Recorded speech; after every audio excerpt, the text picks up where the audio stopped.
everyone. We're going to read A Tale of Two Beasts. I'm Mrs. Perosovic. I'm Mrs. Burns. Right. A Tale of Two Beasts. I was walking home from Grandma's house through the deep dark woods when I spied a strange little beast. He was stuck up a tree and whining sadly. So I decided to rescue him. I will call you Fang, I told him, and I wrapped him up warmly in my scarf and I carried him safely home. I gave him a lovely bath and a gorgeous new hat and a sweater and a delicious bowl of fresh nuts. I made him a beautiful house and I gave him Lord Rex to play with. I took him out for loving walkies to keep him fit and healthy. And I showed him off to all my friends who loved him nearly as much as I did. But for some strange reason, the little beast did not look very happy. In fact, he was looking rather hot. I hope he's not sick, I thought, and opened the window to cool him down. But then something terrible happened. He threw off his clothes, leapt out the window, and ran away as fast as he could back to the deep dark woods.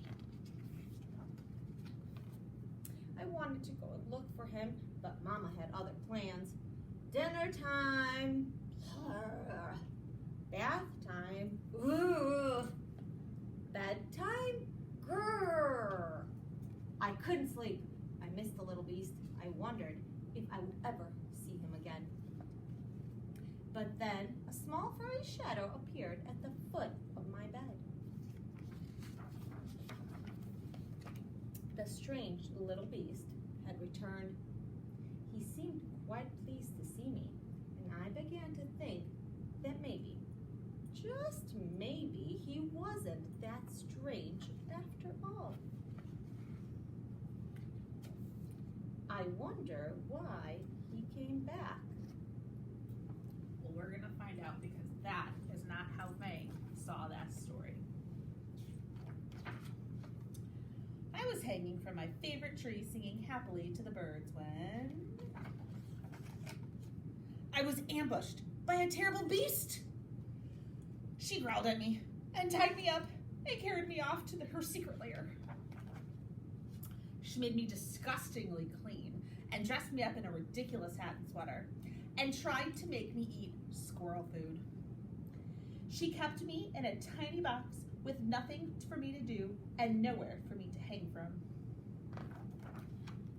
She made me walk backwards and forwards and backwards again for no reason whatsoever.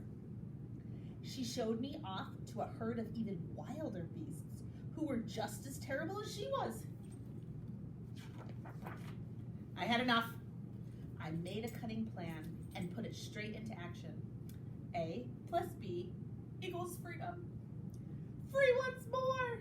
I raced back to the deep dark woods before the terrible beast could catch me.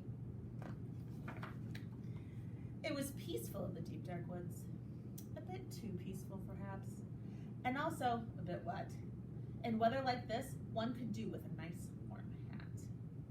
I snuck back in to retrieve it under the cover of darkness. The terrible beast was waiting for me. She seemed quite pleased to see me, and I began to think that maybe, just maybe, she wasn't that terrible after all.